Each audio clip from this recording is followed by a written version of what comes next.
มาแล้วนะครับกับปลาทับทิมนึ่งมะนาวสุดแซ่บไปทำกันเลยแรงมากเลยอ่ะครับเอาเมนูนี้ไปทำกันไหม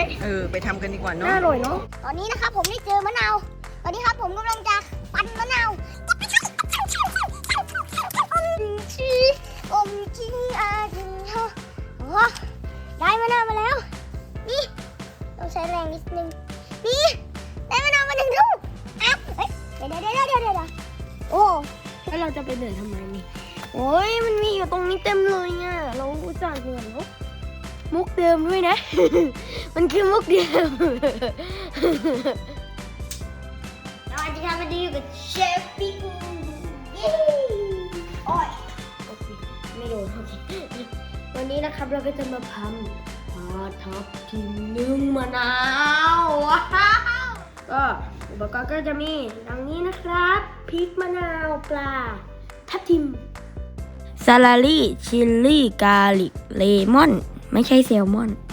แล้วก็ Red Tilapia Fish หรือว่าปลาทับทิมนี่เองไปทำกันนี่ครับเดี๋ยวเราก็จะมาหั่นซาลารี่กันก่อนเลยนะหั่นเลยงั้น แล้วก็หั่นมะนาวลีมอนมะนาวลีมอนมะนาวก็คือลาม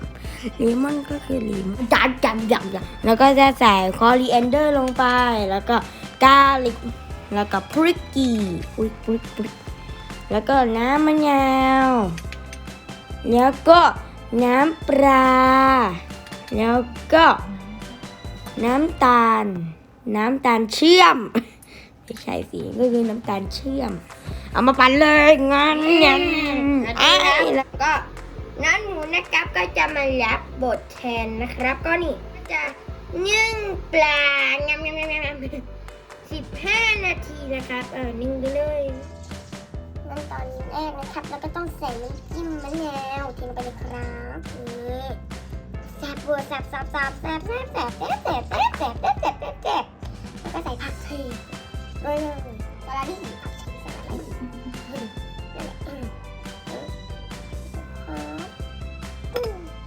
พูดแล้วอ่ะ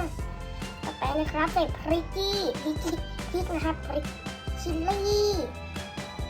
ไม่กล้ากินแล้วมันน่าจะเผ็ดน่าดูแบบแซ่บเวอร์แล้วก็ใส่มะนาวโรยด้วย1 ชิ้นก็พอคือมันชื่อว่าน้ำจิ้มมะนาวนะเอาไปจิ้มมะนาวแล้วเราก็ต้องเอามะนาวถึงไปเยอะจะหมดได้ไปนะครับแล้วก็ต้องมานึ่งปลาที่เราตกแต่งหน้าอย่างสวยงามแล้วนะครับแล้วก็ต้องนึ่ง2 นาที2 นาทีนั่นเองคิดเลย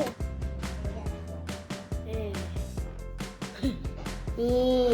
ปลาที่เราทำเสร็จวันนี้น่ากินมากเลยเดี๋ยวเรามาชิมยั่วปลาทับทิมยั่วปลาทับทิมกรอบไม่ใช่ปลาทับทิมนะอาหารกรอบมากเลยเพราะว่าอะไรรู้ไหมไม่ใช่ลองชิมดูครับ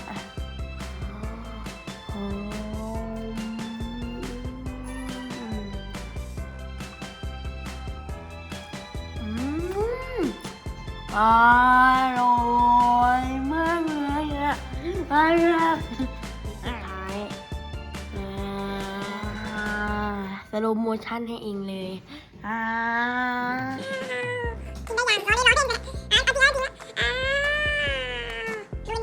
เราเล่นนะ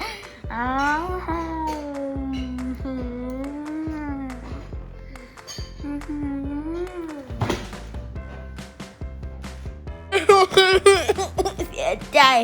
จบไปแล้วนะครับกับปลาทับทิมนึ่งมะนาวสุดแซ่บดูสิเทียบกันก็อร่อยมากเลยนะครับก็อย่าลืมกดไลค์กดแชร์กดจับตะไคร้ด้วยนะคะบ๊ายบาย